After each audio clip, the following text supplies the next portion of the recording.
Le 7 juillet 1939 paraissait dans le toujours excellent « Je suis partout », la critique de François Vineuil du film américain « Seuls les anges ont des ailes », « Only Angels Have Wings », texte intégral. Howard Hawks, beau gaillard d'Amérique au visage jeune sous des cheveux gris, est assuré de laisser un nom dans le cinéma avec sa mise en scène de Scarface. Ce ne fut pas là, comme il arrive quelquefois, un succès du hasard ou d'une heureuse collaboration.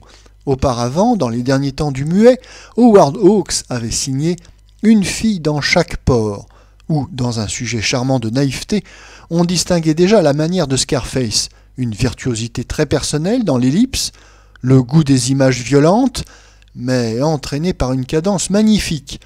Il est bien entendu que tout film est œuvre collective, et qu'il y en a de bons, dont on serait bien en peine de dire quel a été l'auteur essentiel. Cependant, lorsqu'un film a la valeur de Scarface, il est toujours et avant tout l'ouvrage d'un homme qui lui a imposé son style.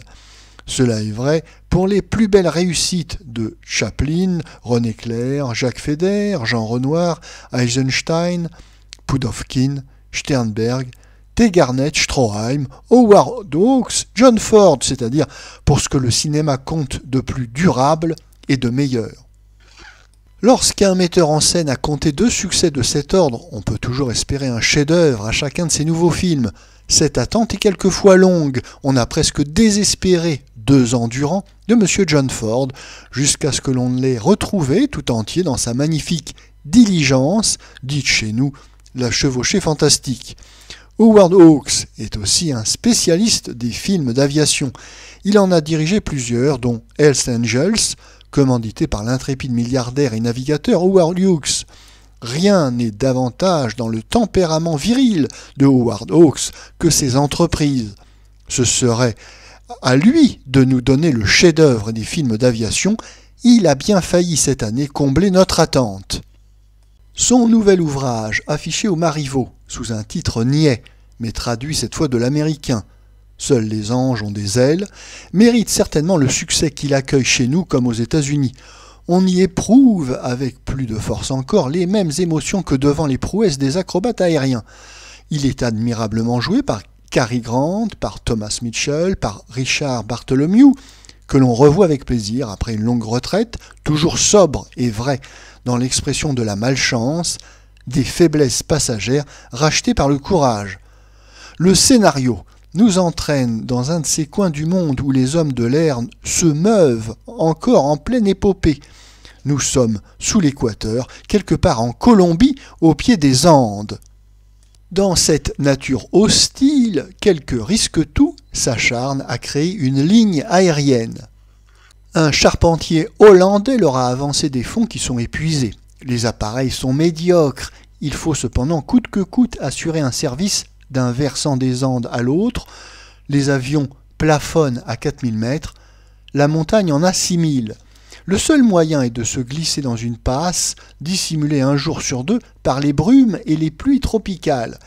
Si les pionniers y parviennent, une semaine encore, ils obtiendront un contrat d'une grande compagnie, ils auront un matériel neuf, ils seront riches. Nous connaissons déjà tout cela par les belles histoires que Saint-Exupéry raconte sur lui-même et sur ses extraordinaires compagnons, Guillaumet, Mermoz. La manière énergique et colorée de Howard Hawks vaut la langue de Saint-Exupéry pour dépeindre ses aventures, ses péripéties rapides qui nous coupent le souffle. Ce n'est pas la première fois que les Américains nous montrent au cinéma un avion aveuglé par le brouillard et que l'on cherche à guider par la téléphonie sans fil dans un atterrissage périlleux. Mais la scène n'a jamais été plus poignante que dans ce film. La rude et forte camaraderie, les superstitions, le fatalisme des héros sont représentés avec beaucoup de vraisemblance par les magnifiques comédiens dont on vient de parler, dans une atmosphère exotique qui ne sent pas trop le studio. Cependant, on regrette qu'à côté de ces beaux et poignants épisodes, Howard Hawks lui-même ne sache pas se garder des puérilités de l'américanisme. Il faut qu'il nous montre des avions flambant en plein vol, au milieu des montagnes et que le pilote parviendra cependant à ramener à terre, ou bien d'autres avions chargés de nitroglycérine avec laquelle ils bombarderont photogéniquement les bandes de condors. Ces accumulations d'images sensationnelles et incroyables ne font qu'affaiblir les aventures si belles et émouvantes prises dans la réalité. C'est ce qui est arrivé, un peu moins souvent, dans Pilote d'essai. Au moment où nous atteignons à l'épique, où on nous fait retomber dans les enfantillages des journaux illustrés pour gamins de 10 ans. Mais le public américain est justement un gamin énorme et exigeant qu'Hollywood sert selon ses intérêts.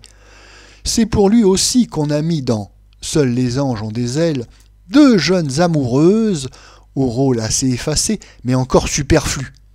Allégé de 500 mètres de pellicule, le film serait entièrement digne de Howard Hawks. Ces corrections-là ne sont malheureusement pas possibles dans une bande définitive.